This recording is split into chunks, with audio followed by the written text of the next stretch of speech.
और आप आराम से 660 प्लस क्रॉस कर लोगे। अब देखो 340 प्लस बायो में लाने के लिए आपको 86 क्वेश्चंस आउट ऑफ 90 तो करेक्ट करने ही होंगे, तभी जाके आपका 340। अगर आपका 4 क्वेश्चन गलत होता मतलब आप 20 मार्क्स लूज करोगे, तो आपका जो परसेंटेज एक्यूरेसी होना चाहिए वो बहुत हाई होना चाहिए। अब देखो टोटल नंबर ऑफ क्वेश्चंस उसमें 109 थे, तो इसमें 91 पूछे गए थे 200 में से। और हाई वेटेज यूनिट्स आप देखो जेनेटिक्स में से 15% ऑफ टोटल, मतलब 56 मार्क्स तो टोटल आपके 14 क्वेश्चन जो कि ना जेनेटिक्स से पूछे गए।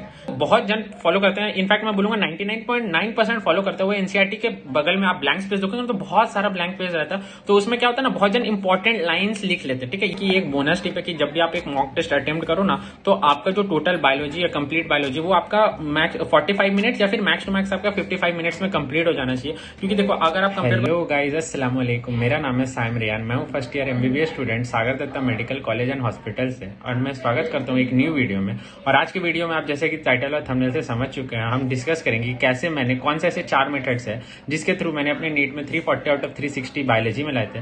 और ये 4 क्वेश्चन जो मेरे गलत हुए थे वो भी, उसमें से भी ना 2 मेरे ऐसे थे जो एमआर में मिस्टेक हुए थे। तो कौन से ऐसे 4 मेथड्स है जो काफी बेनिफिशियल आपको इजीली वो 340 350 प्लस स्कोर करने में बायोलॉजी के लिए, आइए आज हम लोग उस वीडियो में डिस्कस करेंगे। तो आइए इस वीडियो को शुरू करते हैं।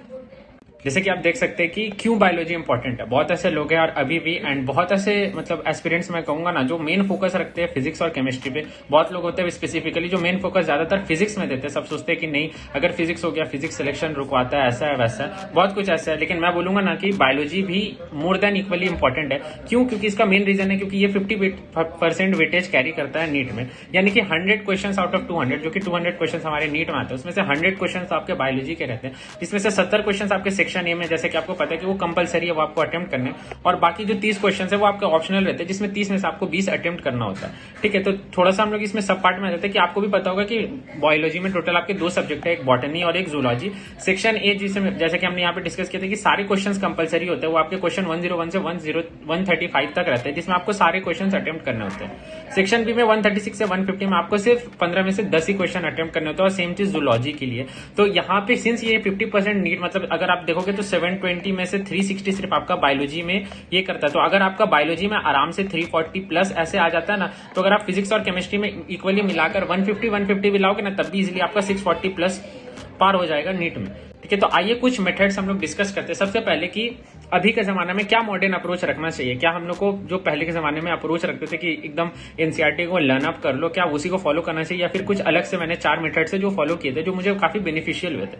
तो सबसे पहला बात कि देखिए, आपको एनसीईआरटी तो एनीहाउ पढ़ना ही पड़ेगा, लेकिन उसमें भी आप मॉडर्न अप्रोच क्या रख सकते हैं। यहाँ पे मैंने थोड़ा सा ना कंपैरिजन किया 2 साल के क्वेश्चंस का। जैसे कि आप देख सकते हैं ये 2029 से 2022 के, ये एक्चुअली ये एग्जैक्ट क्वेश्चंस नहीं, ये परसेंटेज वेटेज है। जैसे इस ड्यूरेशन में 2022 तक में परसेंटेज ऑफ डायरेक्ट क्वेश्चंस ज्यादा पूछे जाते हैं। जैसे कि आप ये क्वेश्चन देखो कि DNA preparation out of mixture can be, ये क्वेश्चन होगा चिल्ड इथेनॉल। यहाँ पे क्या होगा ना, ऐसे टाइप के क्वेश्चन है, बस आप डायरेक्ट देखोगे और इन सप्लाई द फीमेल यहाँ पे पाते हैं, ऐसे करके ना आप डायरेक्ट टिक आउट करोगे। तो ऐसे टाइप के क्वेश्चन पहले ज्यादा होते थे। इसी वजह से अगर आप पता करोगे, आप किसी भी सीनियर से पूछोगे जो कि अभी फिलहाल 3rd ईयर 2nd ईयर ऐसे में होगा, तो वो बोलेगा कि उनका बायोलॉजी मिनिमम 30 मिनट से मैक्स टू मैक्स उनका फिनिश हो जाता था। लेकिन आज के टाइम पे देखोगे बायोलॉजी काफी लेंदी हो चुका है। जैसे कि आप क्वेश्चन देख सकते हो 2023 से 2024 तक में, तो यहाँ पर आप देखो काफी सारे स्टेटमेंट बेस्ड क्वेश्चन। जैसे कि आप यहाँ पे देखो आपको 5 क्वेश्चन स्टेटमेंट्स दे दिए जाएंगे एनसीईआरटी के। अब उसमें से आपको करेक्ट आंसर सेलेक्ट करना है कि कौन कौन सा आंसर सही है या फिर इनकरेक्ट, ऐसे करके सेलेक्ट करना है। तो ऐसे केस में काफी इंपॉर्टेंट होगी, क्योंकि ये एक मेथड काफी लेंदी हो जाता है, क्योंकि आपको 5 स्टेटमेंट्स पढ़ने पड़ेंगे। अगर आप अर्ली ऑप्शन एलिमिनेट करके आंसर ले आते तो वो ठीक है,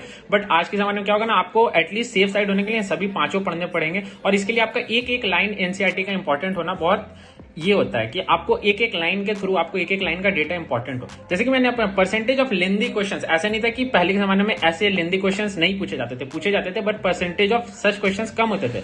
और अभी के जमाने में ऐसा नहीं है कि इस टाइप के क्वेश्चंस नहीं पूछे जाते, इस टाइप के क्वेश्चंस पूछे जाते हैं, पर इसका परसेंटेज काफी कम। मैंने वही बोला हुआ। तो इसीलिए बायोलॉजी पहले क्या था, हाफ एन आवर के अराउंड आपका कंप्लीट हो जाता था। लेकिन अभी क्या है, उस वजह से क्या होता है ना, अभी बहुत ऐसे लाइन है जो काफी ट्विस्टेड वे में दे देते हैं, उसको घुमा फिरा के एक कोई वर्ड चेंज कर देते हैं, जिससे पूरा मीनिंग चेंज हो जाता है। ठीक है, तो इसलिए जैसे कि मैंने कहा 5 स्टेटमेंट दे देंगे, उसमें आपको बोलेगा कि एक मतलब करेक्ट स्टेटमेंट चूज करो। अब मान लो कि उसमें 5 आपने 4 को बोला कि हाँ ये 4 सही है, बट एक में आप डाउट है कि वो सही भी हो सकता है, वो गलत भी हो सकता है, और आपने उसको गलत कंसिडर किया और वो ABCD वाला टिक कर दिया कि नहीं लास्ट वाला इनकरेक्ट है। लेकिन सोचिए वो स्टिल आपका आंसर गलत हुआ, तो आपने 80% क्वेश्चन को करेक्ट किया, आपने सिर्फ एक स्टेटमेंट को गलत किया जो कि टेक्निकली 20% इनकरेक्ट है। स्टिल आपका पूरा -1 इनफैक्ट -5 हो गया, क्योंकि आपने 5 मार्क्स लूज कर दिया। तो जहां पे आपका 360 आना चाहिए था, वहां आपका 355 ही सिर्फ आएगा। तो इसलिए, और और अभी के जमाने में ऑप्शन भी उस वजह से मॉडिफाई कर दिए कि आपका एक मिस्टेक होगा ना तो आपको ऐसा लगेगा कि वो आंसर सही है, उस ऑप्शन के अराउंड जा रहा है, लेकिन अगर आपने अर्ली में वैसा मिस्टेक कर दिया तो फिर आपको बहुत परेशानी होगा। तो अभी एग्जैक्ट रीजन क्या, हमें क्या करना चाहिए ताकि इस मेथड से एटलीस्ट 340 प्लस लाएं, क्योंकि देखिए अभी क्या ना कंपटीशन बढ़ते जा रहा है। आपको पता है इस ईयर 660 ये ऑल इंडिया कोटा का कट ऑफ था राउंड 1 का, और अगर आपको 660 प्लस लाना है तो एटलीस्ट जैसे मैंने आपको स्टार्टिंग में बताया 340 प्लस तो आपका मिनिमम है कि आपको बायो में लाना ही होगा, क्योंकि ये काफी इजी सब्जेक्ट है, हाई स्कोरिंग सब्जेक्ट है। बाकी आप 150 या फिर 160 भी लाओगे ना फिजिक्स केमिस्ट्री में परसेंटेज एक्यूरेसी के हिसाब से तो आप आराम से 660 प्लस क्रॉस कर लोगे। अब देखो 340 प्लस बायो में लाने के लिए आपको 86 क्वेश्चंस आउट ऑफ 90 तो करेक्ट करने ही होंगे, तभी जाके आपका 340। अगर आपका 4 क्वेश्चन गलत होता मतलब आप 20 मार्क्स लूज करोगे, तो आपका जो परसेंटेज एक्यूरेसी होना चाहिए वो बहुत हाई होना चाहिए। आपको 86 तो मिनिमम आपको करेक्ट करना है आउट ऑफ 90। तो इसके क्या आप 4 मेथड्स जो मैंने फॉलो किए थे, आइए उन 4 मेथड्स को वन बाय वन डिस्कस करते हैं। सबसे पहला पॉइंट जो कि काफी इंपॉर्टेंट होता है कि आपको हाई वेटेज चैप्टर्स को ज्यादा इंपॉर्टेंट देना है। ये काफी एक बेसिक चीज हो जाता है जहां पे बहुत लोग मिस्टेक कर देते हैं। जैसे कि मैंने अपने स्कूल लाइफ में सारे ने शॉर्ट आंसर क्वेश्चन और लॉन्ग आंसर क्वेश्चन के फॉर्मेट में आपने आंसर किए होंगे। तो अगर मैं आपको एक शॉर्ट आंसर क्वेश्चन बोलूं और उसको मैं बोलूं कि आपको 4 लाइन में लिखना, 4 मार्क्स का वो क्वेश्चन है लेकिन आपने उसको 10 लाइन में लिखा, और एक लॉन्ग आंसर क्वेश्चन है जो कि 10 मार्क्स है लेकिन आपको उसके 3 या 4 लाइन में लिखा, तो ये काफी एक मतलब आपका कॉमन एरर हो जाएगा। तो सिमिलरली आपको ज्यादा टाइम ऐसे यूनिट्स पे असाइन करना है जो कि हाई वेटेज कैरी करते हैं। जैसे कि आपका हो गया प्रीवियस 3-4 ईयर्स का अगर आप मेटा देखोगे तो आपको भी पता होगा जेनेटिक्स जो कि वेटेज काफी इंपॉर्टेंट रखता है। हम लोग आगे चल के पूरा डिस्कस भी करेंगे कितना परसेंट वेटेज कौन सा यूनिट और कौन सा पर्टिकुलर चैप्टर ऐसा है जो कि हाई वेटेज रखता है, ताकि आपको वो तो मस्ट करना ही पड़ेगा क्योंकि उससे नंबर ऑफ क्वेश्चंस बहुत ज्यादा आते हैं। और ह्यूमन फिजियोलॉजी भी काफी अच्छा वेटेज कैरी करता है। तो अगर ये दोनों हाई इंपॉर्टेंट जो हाई वेटेज यूनिट्स है ये तो आपके मस्ट है, ये आपको आने ही चाहिए। तो इसमें ये सारे में आपको ज्यादा टाइम अलॉट करना है। और बहुत ऐसे क्वेश्चन है, बहुत ऐसे यूनिट्स है, चैप्टर्स है जिसमें से बहुत कम क्वेश्चन पूछे जा सकते हैं, तो वो आप थोड़ा सा मतलब आप उसमें कम टाइम दो या फिर कम इंपॉर्टेंस दो, ठीक है। यहाँ पे जैसे कि आप देख सकते हो कि ये बॉटनी में आप देखो cell cycle and cell division, यहाँ पे आपके 9% टोटल परसेंटेज वेटेज देखोगे तो 9% ऑफ पूरा बॉटनी का आपका सेल साइकिल और सेल डिवीजन चैप्टर से, ये कितना छोटा चैप्टर स्टिल आप देखो 9% वेटेज कैरी कर रहा है। मॉलिक्यूलर बेसिस ऑफ इनहेरिटेंस और प्रिंसिपल बेसिस जैसे कि आपने कहा ये जेनेटिक्स के ये 2 चैप्टर्स है, तो आप टोटल देखो ये 24% ऑफ बॉटनी वेटेज कैरी करते हैं। मतलब आप समझ सकते हो कि 180 में से आपका 45 मार्क्स तो सिर्फ ये डॉक्टर, अगर मैं इवोल्यूशन भी हटा दूं तो 45 मार्क्स तो सिर्फ ये दोनों चैप्टर से मिला के आ गए। जूलॉजी में आप देखो तो बायोमोलिक्यूल्स के 10% वेटेज, मतलब आप समझ रहे हो 5 क्वेश्चंस आपके बायोमोलिक्यूल्स के पूछे गए। बायोटेक प्रिंसिपल्स एंड प्रोसेसेस में से भी 12%, ये भी एक काफी इंपॉर्टेंट चैप्टर हो जाता है। और एनिमल किंगडम से भी आप देखोगे तो आपके 13% ऑफ क्वेश्चंस पूछे गए। तो हम लोग यूनिट वाइड वेटेज देख लेते हैं ताकि आपको ना उतना आपको सर्च करना ना पड़े कौन से यूनिट से क्या क्वेश्चन है। ये बेसिकली वीडियो का पार्ट नहीं, ये समझ लीजिए मेरी तरफ से गिफ्ट है ताकि आपको पता चले कौन सा चैप्टर क्या इंपॉर्टेंट है। पहला जो यूनिट है क्लास 11 में डाइवर्सिटी इन लिविंग वर्ल्ड, उसमें 24% वेटेज, ये टोटल वेटेज बॉटनी जूलॉजी ऐसे करके, तो आप ये समझ लो कि टोटल बायोलॉजी में 12% वेटेज कैरी करता है ये यूनिट आप। और इसमें ये इंडिविजुअल सारे चैप्टर्स की है। सेल स्ट्रक्चर्स एंड फंक्शंस में देखोगे तो वो भी 24% कैरी करता है आउट ऑफ दोनों बॉटनी जूलॉजी मिला के। ह्यूमन फिजियोलॉजी में 26% है, स्ट्रक्चरल ऑर्गेनाइजेशन में से 21% है, प्लांट फिजियोलॉजी में से 14% है। तो यहाँ पे आप देखो total percentage of question class 11 unit से कितना 109 क्वेश्चन पूछे गए हैं। 200 क्वेश्चन में से 109 क्वेश्चन आपके किसके हैं, क्लास 11 के यूनिट से पूछे गए। 54% मतलब टोटल अगर आप 11-12 दोनों को मिला के देखो तो 54% टोटल वेटेज ना सिर्फ क्लास 11 से पूछा गया, जिसमें से ह्यूमन फिजियोलॉजी टोटल बायोलॉजी में से 13% वेटेज ह्यूमन फिजियोलॉजी रखा है, और सेल स्ट्रक्चर 12% रखा, और डाइवर्सिटी इन लिविंग वर्ल्ड जो कि स्टार्टिंग यूनिट है वो भी 12% के वेटेज में आ जाता है। कि रिप्रोडक्शन यूनिट है वो 20% कैरी वेटेज किया, बायोलॉजी इन ह्यूमन वेलफेयर 10% है, जेनेटिक्स यहाँ पर आप देखो 30% वेटेज कैरी कर रहा है, बायोटेक्नोलॉजी 19%। ये भी काफी छोटा चैप्टर है, ये दोनों चैप्टर्स अगर आप पढ़े होगे तो ये काफी छोटा चैप्टर है, बट इसमें नंबर ऑफ मतलब जो डेटा होता है ना और क्रिप साइज जो क्वेश्चन आता है वो काफी ज्यादा पूछे जाते हैं, इसलिए 19%। और इकोलॉजी में आप देखो 12% वेटेज। आप इकोलॉजी देखो ये ऑर्गेनिजम्स एंड पॉपुलेशन, ये बहुत बड़ा चैप्टर है, बहुत सारे डेटा, लेकिन इसका वेटेज देखो परसेंटेज बहुत कम। तो ये चीज मैं आपको बोल रहा था ना कि इसको आप इनिशियली सॉर्ट कर लोगे ना कि इसको मेरे को ज्यादा टाइम देना, इसको मेरे को कम, तो वो ज्यादा इंपॉर्टेंट हो जाएगा। अब देखो टोटल नंबर ऑफ क्वेश्चंस उसमें 109 थे, तो इसमें 91 पूछे गए थे 200 में से। और हाई वेटेज यूनिट्स आप देखो जेनेटिक्स में से 15% ऑफ टोटल, मतलब 56 मार्क्स टोटल आपके 14 क्वेश्चन जो कि ना जेनेटिक्स से पूछे गए। ठीक है, आप रिप्रोडक्शन देखो 10% टोटल है, और बायोटेक्नोलॉजी 9.5% ऑफ टोटल। तो अब हम लोग सेकंड मेथड पे आते हैं कि स्टडी सीक्वेंस। आपको पता चल चुका है कि ये चैप्टर से इतना इंपॉर्टेंट वेटेज कैरी करता है तो मुझे उसको रखना। अब पढ़ने का भी एक सीक्वेंस होना चाहिए कि यूनिट वाइज है। जैसे कि मैं आपको लगा कि अगर आपको सेल और सेल डिवीजन में थोड़ा सा आपको कंसेप्ट में क्लैरिटी नहीं है, थोड़ा सा आपको ये पता नहीं कि ये सेल का क्या फंक्शन है। तो जब आप लिविंग वर्ल्ड या फिर बायोलॉजिकल क्लासिफिकेशन, प्लांट किंगडम ऐसे पढ़ोगे ना, तो आपको थोड़ा सा दिक्कत आने वाला है। तो इसीलिए जब भी, और एक इंपॉर्टेंट टिप मैं आपको दूंगा कि जब भी आप रिवाइज करो, जब पढ़ो ना, तो एक यूनिट वाइज, जब आप रिवीजन करो तो एक यूनिट वाइज रिवीजन करो। मतलब ऐसा नहीं कि मैं प्लांट फिजियोलॉजी और ह्यूमन फिजियोलॉजी दोनों at the same time revise कर रहा हूं। अगर आप एक यूनिट को रिवाइज करोगे ज्यादा बेटर रहेगा, क्योंकि अगर आप प्लांट फिजियोलॉजी पढ़ रहे हो तो उसको कंप्लीट रिवीजन दो, और अगर आप ह्यूमन फिजियोलॉजी पढ़ रहे हो तो उसको कंप्लीट रिवीजन दो। अगर आप ह्यूमन फिजियोलॉजी में आप ब्रीदिंग पढ़ो, लोकोमोशन पढ़ो, एक्सक्रीशन पढ़ो, ऐसे करके ना आप सीक्वेंस से रिलेट कर पाओगे, आपको बेटर रिवीजन में हेल्प मिलेगा। बहुत लोग ऐसे जो हैपेजेट पढ़ते कि एक चैप्टर फोटोसिंथेसिस का पढ़ा, एक चैप्टर लोकोमोशन का पढ़ा, तो ऐसे काफी मिसमैच हो जाएगा। ठीक है, अब यूनिट वाइज सीक्वेंस जो मैंने फॉलो किया था, देखो क्लास 11 में मैं सबसे पहले, आप कोई भी इंस्टीट्यूट में पढ़ो, फिजिक्स वाला पढ़ो, आकाश पढ़ो, सबसे पहले यही यूनिट पढ़ाते हैं, सेल, सेल डिवीजन, बायोमोलिक्यूल्स। ये काफी इंपॉर्टेंट हो जाता है क्योंकि इससे आपका बायोलॉजी का बेस पता चलता है। सेल जो कि हमारा बेसिक यूनिट ऑफ लाइफ है, उसमें क्या ऑर्गेनेल्स है, क्या फंक्शन है, वो आप सीखोगे। उसके बाद आप धीरे धीरे डाइवर्सिटी इन लिविंग वर्ल्ड में जाओगे कि लिविंग वर्ल्ड में एक्चुअली क्या होता है, कौन से किंगडम से क्या है वगैरह। उसके बाद आप ऑर्गेनाइजेशन पढ़ोगे जिसमें मॉर्फोलॉजी है कि आपने चलो किंगडम में पढ़ लिया, अब उसका क्या स्ट्रक्चर है, क्या फंक्शन है, क्या डिस्टिंग्विश करोगे। और एट द लास्ट में आप ना पूरा ह्यूमन फिजियोलॉजी पढ़ोगे कि ये सब कंबाइन करके ना वो कैसे as a unit, as an organ system work करता है। तो ये आप लोग पढ़ोगे। तो ये सीक्वेंस मैंने फॉलो किया था और जनरली सभी ये फॉलो करते हैं। ठीक है, अब 12 में देखो, 12 में क्या होता है ना, जितने भी यूनिट्स है वो काफी इंडिपेंडेंट होते हैं। मतलब इसमें क्या, 12 में क्या, सेल अगर आप बढ़िया से पढ़ोगे तो आपको डाइवर्सिटी इन लिविंग वर्ल्ड में हेल्पफुल होगा, और ये तीनों आपको आता होगा तो प्लांट फिजियोलॉजी में आपको हेल्पफुल। तो ये सारे मतलब डिपेंडेंट है काइंड ऑफ। लेकिन आप क्लास 12 में देखोगे तो सारे यूनिट्स ना काइंड ऑफ इंडिपेंडेंट है। इकोलॉजी आप नॉर्मली भी पढ़ सकते हो बिना बायोटिक के रिलेशन से। और सेम चीज अगर आपने रिप्रोडक्शन पढ़ा है तो रिप्रोडक्शन पढ़ने के लिए आपको जेनेटिक्स का जरूरत नहीं, या फिर ह्यूमन इन वेलफेयर का जरूरत नहीं है। ठीक है, स्टिल मैंने सभी को ये, जब आप कोई भी क्लास 11 का यूनिट खत्म करते हो ना, तो सबसे पहले आपका माइंड फ्रेश रहता है जब आप मूव ऑन करते हो। तो क्लास 12 का जब आप स्टार्ट करो तो मैं बोलूंगा ना, सबसे पहले आपको जेनेटिक्स से स्टार्ट करना चाहिए, क्योंकि अगेन नंबर ऑफ वेटेज, मैंने कहा ना 14-15 क्वेश्चन तो सिर्फ जेनेटिक्स से पूछे जाते हैं। मतलब 60 मार्क्स तो टोटल आपके जेनेटिक्स से पूछे जाते हैं। तो ये चैप्टर आपको एकदम अच्छे से आना ही चाहिए। तो ये मोस्ट वेटेज वाला चैप्टर है, तो ये आप स्टार्टिंग में कर लो, ताकि हर एक यूनिट, मैंने यहाँ पे जैसे सीरियली बनाया कि आपने जेनेटिक्स के बाद रिप्रोडक्शन, ठीक है, उसके बाद रिप्रोडक्शन के बाद आप एक बार जेनेटिक्स रिवाइज कर लो, फिर आपने बायोलॉजी इन ह्यूमन वेलफेयर वाला यूनिट पढ़ा, फिर आप जेनेटिक्स रिवाइज कर लो। ऐसे क्या होगा, जेनेटिक्स बार बार आप रिवाइज करोगे ना तो वो बैठेगा, क्योंकि जेनेटिक्स बहुत बड़ा चैप्टर है एंड नंबर ऑफ क्वेश्चंस भी ज्यादा है। अगर आप ऑर्गेनिजम्स एंड पॉपुलेशन देखोगे, वो चैप्टर बहुत बड़ा है लेकिन नंबर ऑफ क्वेश्चंस आपके उसके बहुत कम है। लेकिन आप जेनेटिक्स में चैप्टर्स भी बड़ा और डेटा भी बड़ा, तो उसको बार बार आपको रिवाइज करना पड़ेगा। इसी के साथ हम लोग सबसे मोस्ट इंपॉर्टेंट पार्ट में आ जाते हैं कि आपको पता चल चुका है कि आपका कौन सा चैप्टर वेटेज इंपॉर्टेंट रखता है। उसके बाद आपको पता चल चुका है कि हाँ, इसको मेरे को ऐसे पढ़ना। अब सबसे मोस्ट इंपॉर्टेंट थिंग कि पढ़ना कैसे है। जैसे कि ये सबसे कॉमन डाउट रहता है कि एनसीईआरटी को पढ़ाई कैसे करें। तो देखो, सबसे पहले मैं बोलूंगा कि एवरी लाइन इज 100% इंपॉर्टेंट अभी के एग्जाम के पॉइंट ऑफ व्यू के लिए, क्योंकि देखो स्टेटमेंट, असर्शन, रीजन पूछ रहा है। मान लो असर्शन और रीजन आपको तो फॉर्मेट पता ही है। अब मान लो कि आपको रीजन के स्टेटमेंट, इसीलिए आपको ना सारे 100% एवरी लाइन आपको एकदम प्रॉपरली आपको माइंड में होना चाहिए। रीजन में मान लो अगर आपको थोड़ा, क्योंकि ऑप्शंस जो रहते हैं ना वो ऐसे मॉडिफाई रहते हैं कि आपको थोड़ा सा भी डाउट हुआ ना तो आप वो अटेम्प्ट नहीं कर पाओगे। मान लो रीजन का कोई भी एक स्टेटमेंट है या असर्शन का कोई भी एक स्टेटमेंट है, उसमें आप डाउट है, आपको नहीं पता कि क्या वो करेक्ट है या क्या वो इनकरेक्ट है, क्या वो करेक्ट एक्सप्लेनेशन है, क्या वो इनकरेक्ट है। तो अगर इनिशियली आपको यही नहीं पता कि वो करेक्ट है कि इनकरेक्ट है, फिर आप प्रोसीड ही नहीं कर पाओगे। तो इसी के लिए आपका सारा अभी के टाइम में आपको हर एक लाइन अच्छे से पढ़ना होगा। पहले क्या था, डेटा वाइज क्वेश्चंस ज्यादा रहते थे तो लोग स्किप कर जाते थे या फिर ऐसे कर जाते थे, लेकिन अभी के टाइम में आपको मार्क्स भी ज्यादा लाना है, plus at the same time आपको एक्यूरेसी भी मेंटेन करना है। अब देखिए, अब थोड़े से मेथड्स पे आ जाते हैं कि क्या क्या करके आप एनसीईआरटी को बेटर तरीके से पढ़ सकते हो। तो मैंने इसको ना 3 तरीके के डिवाइड किया और ये तीनों काफी इंपॉर्टेंट मेथड है। आप सीरियली भी कर सकते हो, मैंने इसको पर्सनली फॉलो किया था जो मुझे जानते हैं। सबसे पहले ना आप फ्लो चार्ट बना सकते हो। आपने जैसे कि अपने स्क्रीन पे देख सकते हैं ना, बहुत जन ऐसे रहते हैं एनसीईआरटी को ना कलरफुल वे से हाईलाइट करते हैं, फिर ऊपर ना एक छोटे छोटे ऐसे बुक मार्क्स टाइप के ना एक स्टिक करके रखते हैं, और उसमें ना काफी, जो कि एनसीईआरटी पेज में काफी इंपॉर्टेंट पॉइंट्स है या फिर कोई पीवाईक्यूज है या फिर कुछ ऐसा जिससे क्वेश्चन बन सकता है, वो लिख कर रखते हैं।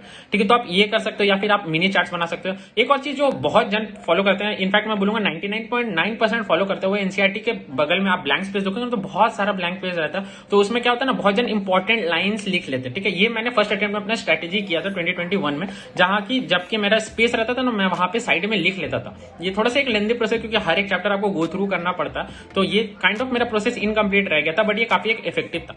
अब देखो सेकंड अटेम्प्ट में क्या कहता है कि मेरा ऑलमोस्ट कंप्लीट हो गया था ऐसे साइड बाय साइड लिखने का। तो मेरे पास ना एक एवरी चैप्टर पॉसिबल क्वेश्चन, मैं हमेशा ना क्वेश्चन एंड फॉर्मेट के पॉइंट ऑफ व्यू से पढ़ाई करता था बायोलॉजी। जैसे कि आप अपनी स्क्रीन पे देख सकते हो, मैं दिखाता हूं आपको कि मैंने हर एक चैप्टर का पॉसिबल क्वेश्चन देखो, जैसे कि आप यहाँ पर देख सकते हैं अपनी स्क्रीन के ऊपर कि बायोलॉजी की ये सारे ना क्लास 11 के चैप्टर है टोटल, आप देख सकते हो। तो मैं क्या करता था, जैसे मैं कोई भी एक फोल्डर ओपन करूं तो ये सेल साइकिल्स के क्वेश्चन है, तो ये इतने जो आप देख रहे हो ना 12 पेज, ये हर एक चैप्टर के हर एक पॉसिबल लाइन से फ्रेम किए गए क्वेश्चन है। ठीक है, जैसे आप देखो ये मेरा बायो का जो सेल डिवीजन है वो पेज 162 से स्टार्ट होता था। तो देखो जो फर्स्ट पेज है उसमें आपके 9 पॉसिबल क्वेश्चंस बन सकते हैं, और ऐसा नहीं कि मैंने कोई लाइन स्किप किया। इवन बहुत ऐसे क्वेश्चंस है ना जो आपको बेतुके टाइप के लगे हैं कि नहीं इससे क्वेश्चन नहीं आ सकता, मैं उसके भी जानबूझकर अपने पीडीएफ में लिख के ऐसे करता था ताकि मुझे पढ़ने में आसानी हो, ताकि मुझे एटलीस्ट मेरा एक सेल्फ बिलीफ हो ना कि मैंने कोई भी एक लाइन से क्वेश्चन मिस नहीं किया, मेरा हर एक लाइन। क्योंकि जब आप वर्चुअली रिवाइज करोगे, मान लो मैंने एक चैप्टर पढ़ लिया ऐसे नोट वाइज से, अब मुझे इसको रिवीजन करना, तो मैं ये पीडीएफ खोलता था एंड यहाँ पे क्योंकि आंसर्स नहीं लिखा हुआ ना, तो मैं 1 बाय 1 ऐसे क्वेश्चंस को प्रोसीड करता था। अब मुझे क्योंकि वो लाइन पता, तो ये क्वेश्चंस ट्विस्टेड फॉर्मेट में रहते, तो मैं मतलब मुझे अगर वो लाइन पता है तो मैं फिर ऐसे आंसर्स करके मतलब मैं अटक जाता था कि मान लो ये क्वेश्चन में मैं अटक गया, तो मैं उस लाइन के, अब मुझे पता है कि ये इस पेज नंबर का स्टार्टिंग थर्ड क्वेश्चन, मतलब ये फर्स्ट सेकंड लाइन में एक इसका आंसर होगा, तो मैं वो लाइन रिवाइज कर लेता था। उसके बाद फिर मैं ऐसे प्रोसीड करता था। तो ऐसे हर एक लाइन का ये काफी एक लेंदी प्रोसेस है, क्योंकि देखिए नॉर्मली आप देखो इतने सारे चैप्टर से इतने एनसीईआरटी का मोटा और हर एक पॉसिबल लाइन से बुक लिखने में मुझे बहुत टाइम लगा था। लेकिन मेरा शायद जितने भी आपके टोटल चैप्टर्स है, जैसे 11 में आप देखो तो 20 समथिंग चैप्टर्स है, और 12 में शायद आपके 13-14, तो मेरे पास सारे चैप्टर्स का ऑलमोस्ट 1-2 चैप्टर होगा जो छूट गया होगा। ये देखिए इनिशियली ना मेरे पास ये नहीं था पैक, तो मैं एक पेपर में लिख के रखता था और मैंने उसी को ना एज अ इंपोर्ट कर लिया था। जैसे आप देखो ये ब्रीदिंग ऑफ गैसेस है, 268 पे से इतने क्वेश्चन है, 269 से 12 क्वेश्चन है, ऐसे करके 270, तो हर एक पॉसिबल ये जितने चैप्टर्स है ना, मैं आपको जैसे इसे बैक करके दिखा दूं तो ये देखो ये ह्यूमन फिजियोलॉजी यूनिट का, तो देखो प्लांट फिजियोलॉजी में ये सारे चैप्टर्स है। तो ऐसे करके हर एक चैप्टर का मैंने ये क्वेश्चन फॉर्मेट से बनाया था, तो ऐसे करके मैंने बताया था ताकि वो मेरे आसानी हो जाता था पढ़ने में, और मुझे ऐसे ना मैं पढ़ चुका हूं और फिर वो मेरे रिवीजन में भी हेल्प होता था ताकि कोई भी एक भी लाइन मेरे से ना मिस आउट ना हो।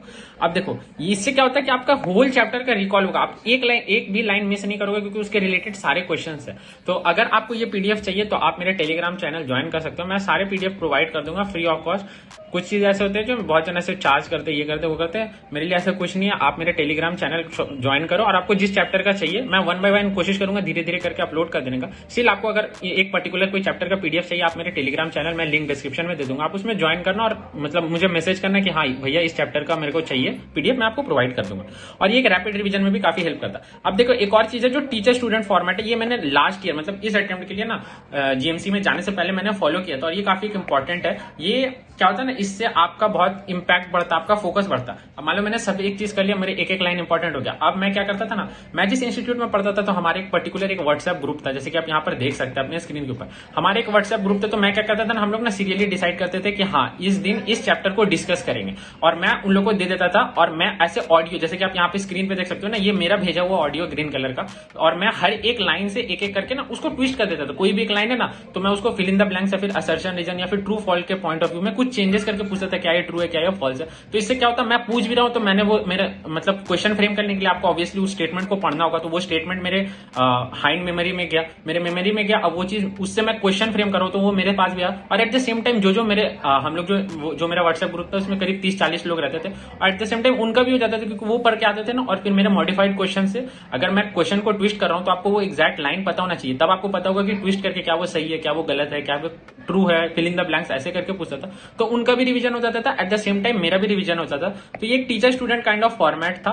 तो अगर आप चाहोगे तो हम लोग ये सीरीज स्टार्ट कर सकते हैं टेलीग्राम पे। ये एक्चुअली ना व्हाट्सएप पे ही पॉसिबल, क्योंकि ऑडियो भेजते हैं ना, क्योंकि अगर आप टाइप करोगे ना एक एक क्वेश्चन तो वो बहुत डिले हो जाएगा। तो और मैं जो ये करता था ना ऑडियो का, तो मैक्स टू मैक्स एक चैप्टर आपका 1.5 घंटे या फिर 1 घंटा 15 मिनट ऐसे में पूरा हो जाता था। तो आप सोचो कि अगर आपके टोटल 32 या 33 चैप्टर्स है अभी फिलहाल बायो में, तो आप नॉर्मली अगर आप देखोगे तो अगर आप एटलीस्ट मैं बोलूं अगर आप 2 घंटा भी पकड़ लो मैक्स टू मैक्स, तो आपके 60-70 घंटे में ना आपको पूरा बायो रिवाइज हो सकता है। तो अगर आप चाहते हो कि हम लोग कुछ ऐसा कुछ करें तो जरूर मेरे को कमेंट्स में बताना, और वीडियो को लाइक करना, और आप न्यूएस्ट चैनल पे सब्सक्राइब करना। तो ऐसे रिलेटेड कंटेंट हम लोग लाते रहते हैं, ठीक है। तो अगर आपको ऐसा कुछ चाहिए तो आप जरूर मेंशन करते हैं, हम लोग ये सीरीज जल्दी से स्टार्ट करेंगे। एंड मैक्स टू मैक्स अगर एक वीडियो अगर वीक में हम लोग ना 2-3 चैप्टर्स भी कर लेते हैं ना प्रॉपरली, तो हम लोग का एटलीस्ट हम लोग 2-3 महीने में हम लोग पूरा सिलेबस खत्म कर देंगे बायो। अब देखिए चौथा मेथड जो कि आप देख सकते हैं यहाँ पे एक्स्ट्रा रिसोर्सेज है। हाँ एक्स्ट्रा कुछ रिसोर्सेज है जो कि एनसीईआरटी के आउट ऑफ एनसीईआरटी नहीं, मैं आपको ये नहीं बोलूंगा कि ये बुक पढ़िए वो बुक पढ़िए, बट ये कुछ एक्स्ट्रा रिसोर्सेज है जो एनसीईआरटी के अलावा बुक्स नहीं है कुछ, जो कि ऑनलाइन रिसोर्सेज है और क्वेश्चन प्रैक्टिस है जो आपको फॉलो करना चाहिए, जो मैंने पर्सनली फॉलो किया था और आप भी कर सकते हो इसलिए। जैसे सबसे पहले कि वाईटी लेक्चर, बहुत जन ऐसे होते हैं जो सोचते हैं कि नहीं बायो के लिए वाईटी लेक्चर जरूरी नहीं है, बट ये आपका ना एक रैपिड रिवीजन में मदद कर सकता है। जैसे कि वन शॉट वीडियोस जो आपके हो गए ना, मैं बॉटनी में विपिन शर्मा का देखता था और दोनों पीडब्ल्यू के, और जूलॉजी में स्काई सर का देखता था। तो वो क्या था ना, एवरी लाइन से ऐसा फ्लो चार्ट में एक्सप्लेन करते थे कि आपको 20, 25, 30 मिनट में ना आपको पूरा चैप्टर, और वो भी अगर हम लोग यूट्यूब में 2x से देखते थे तो आपको 10-15 मिनट में एक चैप्टर पूरा वो रिवाइज हो जाता। तो जब आप फ्री बैठे रहते थे या फिर मैं कहीं ट्रैवल कर रहा होता, एग्जाम देके वापस आ रहा होता, तो मैं एक वीडियो चला लेता था। तो 10-15 मिनट में, जो बहुत जन होते हैं ना कि फ्री टाइम में म्यूजिक सुन रहे होते हैं या फिर कुछ कर रहे होते हैं या फिर ऐसे ही बैठे रहते हैं ना, तो उससे क्या होता है ना, मैं कुछ वो 2x के स्पीड में लगा देता था ताकि वो मेरे मेमोरी में रिस्टोर है। से अब एक और लेक्चर होता है जो डिटेल होता है, कंसेप्चुअल होता है, जैसे जेनेटिक्स चैप्टर्स के वगैरह के हो गए ना, तो वो आप कैसे करोगे, वो आप मैं कहूंगा तरुण सर और एमडी सर ये दोनों के लेक्चर्स कर सकते हैं। तरुण सर मैं पर्सनली बॉटनी के लिए करता था, और एमडी सर क्योंकि जब ये पीडब्ल्यू में थे ना, इन्होंने मतलब बहुत अच्छा एक बॉन्डिंग बना लिया था स्टूडेंट्स, और मुझे पर्सनली इनका कंसेप्ट बहुत अच्छे लगते थे। तो इनके ये जो डिटेल लेक्चर्स है ये 2-2.5 घंटे के मैक्स टू मैक्स हो गए या फिर 3 घंटे हो गए। अगेन आप 2x में देखो, तो ये डिटेल के लिए, और ऐसा नहीं हर एक चैप्टर्स के लिए आपने देखना होगा, कुछ स्पेसिफिक चैप्टर है जो सभी के लिए वीक होता है, आप वो देख सकते हो। अब देखो एक एनसीईआरटी ब्रेकडाउन, आपने सब कुछ कर लिया, आपने पढ़ लिया, आपने रैपिड रिवीजन कर लिया, फिर भी आपको एक लास्ट मोमेंट ब्रेकडाउन है जो समझ लो ना, बहुत होता है कि आपको लास्ट मंथ में ये ऐसा चाहिए। तो यहाँ पे मैंने कहा ना, एपरेंस बॉय का एक यूट्यूब चैनल है, उनका एक पीडीएफ रहता था, वो एवरी चैप्टर को वो क्या ना, देखो एनसीईआरटी नॉर्मली ऐसे सीक्वेंस वाइज में लिखा, आप पढ़ने जाओगे ना तो आप बोर हो जाओगे, लेकिन उन्होंने क्या किया, कुछ एक्स्ट्रा नहीं किया, सेम टू सेम जैसा कॉमा है जैसा लाइन है उसी को ना बस पॉइंट वाइज लिख दिया 1, 2 ऐसे करके। तो उससे क्या होगा ना, आप स्टेटमेंट वाइज पढ़ोगे तो आपका फोकस ज्यादा उस पर्टिकुलर स्टेटमेंट में रहता है। नॉर्मली आप एज अ पैराग्राफ पढ़ोगे ना तो आप सारे स्टेटमेंट्स को इक्वल फोकस नहीं दे पाओगे, लेकिन आप स्टेटमेंट वाइज एक एक स्टेटमेंट पढ़ोगे तो आप ज्यादा फोकस दे पाओगे। तो ये चीज मेरा बहुत हेल्प किया, इनफैक्ट इसी की वजह से आप समझ लो ना कि मेरा 340 स्कोर आ पाया। ठीक है, ये काफी इंपॉर्टेंट है। तो अगर आप देख रहे हो तो थैंक यू सो मच भैया। नेक्स्ट आता है क्वेश्चन प्रैक्टिस। क्वेश्चन प्रैक्टिस देखो ये भी काफी इंपॉर्टेंट हो जाता है, एंड कुछ ज्यादा अलग से करने की जरूरत नहीं है। आउट ऑफ एनसीईआरटी क्वेश्चंस तो करना भी मत। मैं एनसीईआरटी एग्जाम्पल्स के क्वेश्चंस करता था क्योंकि अगेन ये एनसीईआरटी बेस्ड होते थे, और मैं रिकमेंड करूंगा, हालांकि मैं इसी से मैंने जो आपको दिखाया था ना कि मैं ऑडियो से टीचर स्टूडेंट फॉर्मेट में, मेरा जैसे इस ईयर नीट हो गया था, फिर भी नेक्स्ट बैच जो मेरे इंस्टीट्यूट के थे मैं उनको भी ऐसे गाइड करता था, मेंटोर करता था। तो उनके लिए मैं जो क्वेश्चंस पूछता था वो पीडब्ल्यू एनसीईआरटी पन से मैं रिवीजन के लिए देता था कि हाँ देखो ये ऐसे क्वेश्चन है। तो उसमें क्या होगा ना, बेटर वैरायटी ऑफ क्वेश्चन, और ये मोर देन इनफ है। अगर आप ये दोनों कर लेते हो ना, मैं बताता हूँ आपको कोई अलग से चीज का नीड नहीं होगा। क्वेश्चन प्रैक्टिस ये दोनों सफिशिएंट है बायोलॉजी के लिए, और ये जो मैंने आपको 4 मेथड्स बोले ना ये सफिशिएंट इजीली, क्योंकि जो मेरे 4 क्वेश्चंस गलत हुए 90 में से 86 जो करेक्ट हुए, वो 4 क्वेश्चन में से 2 में से मेरे ओएमआर मिस्टेक हो गए थे। तो आप समझ सकते हो कि ये 4 मेथड्स इनफ है, सफिशिएंट, और ऐसा कुछ नहीं मैं आपको रॉकेट साइंस करने बोल रहा हूँ। अब देखो आपने ना हर एक चीज, मैंने जो 4 मेथड्स किए वो आपने हर चीज कर लिया। अब आप कैसे देखो कि ये 4 मेथड्स आपने प्रॉपरली फुलफिल किए, तो आपका एंड गोल हमेशा रहना चाहिए ना कि आपको सारे एनसीईआरटी लाइन रिकॉल करना चाहिए। अगर समझ लो मैंने कोई एक एनसीईआरटी लाइन है वो उसको अधूरा बोला, आधा बोला, तो आपको एनसीईआरटी पे ऐसा कमांड रखना है कि आप उसको कंप्लीट कर सको। अगर मैंने कुछ एक एनसीईआरटी लाइन 30% या 40% पे रोक दिया और मैं आपको बोलूं कि इसको कंप्लीट करो, तो वो आपको कंप्लीट करने आना चाहिए। तो इस वजह से आप बोल पाओगे ना कि हाँ आपका एनसीईआरटी पक्के तरीके से जो बोलते हैं ना कि आपने मास्टर कर। मैं कर देता हूँ सारे पूरे, मैंने जैसे भी बताया ना, मैं आपको पूरा ये वीडियो का समरी कर देता हूँ कि आपके हाई वेटेज चैप्टर्स प्रायोरिटी होने चाहिए ऑब्वियसली। सेकंड है कि आपको इंपॉर्टेंट लाइंस है ना वो आपको शॉर्ट नोट्स के फॉर्म में, जैसे कि आप वो ऊपर फ्लो चार्ट बना सकते हो, आप स्टिकर्स के वे में स्टिक कर सकते हो, आप फिर कोई कॉपी में लिख सकते हो। ठीक है, आप उन्हीं चैप्टर्स के वीडियो देखना, लेक्चर्स देखना जो कि कंसेप्चुअल्स है। पीडीएफ रिसोर्सेज आप यूज कर सकते हो। देखो जैसे कि नॉर्मली ना बहुत सारे अभी टेलीग्राम में सारे अवेलेबल है कि टोटल जितने भी ईयर्स मेंशन्ड है एनसीईआरटी में उसका एक पर्टिकुलर पीडीएफ आ गया। क्रिस्प डाटा जैसे कुछ डेटा टाइप कास्ट में आ गया ना, जैसे आपका 1.8 मिलियन ऐसे करके कुछ रिसोर्सेज दिए हुए, कुछ एग्जांपल्स दिए हुए हैं, तो वो सब करके एक पर्टिकुलर पीडीएफ आ जाता है। साइंटिस्ट नेम का एक पर्टिकुलर पीडीएफ आ जाता है, ईयर्स का एक पर्टिकुलर पीडीएफ आ जाता है। तो उस वजह से आप पीडीएफ रिसोर्सेज यूज कर सकते हो अपने रैपिड रिवीजन के लिए। और प्रैक्टिस एनसीईआरटी रिलेटेड बुक से ही करना, इसलिए मैंने एग्जाम्पलर और पीडब्ल्यू एनसीईआरटी पंच दिया है, क्योंकि ये दोनों ना एनसीईआरटी रिलेटेड बुक्स ही हैं। तो देखो मैं सबसे आखिर में बोलूंगा ना कि एक बोनस टिप है कि जब भी आप एक मॉक टेस्ट अटेम्प्ट करो ना, तो आपका जो टोटल बायोलॉजी या कंप्लीट बायोलॉजी वो आपका मैक्स 45 मिनट्स या फिर मैक्स टू मैक्स आपका 55 मिनट्स में कंप्लीट हो जाना चाहिए। क्योंकि देखो अगर आप कंपेयर करोगे 30 मिनट्स में आपका नंबर ऑफ एरर्स ज्यादा इंपॉर्टेंट। अगर कोई बहुत ही मेरिटोरियस स्टूडेंट है उसका 30 मिनट्स या 35 मिनट्स में कंप्लीट हो जाता है तो बहुत अच्छा।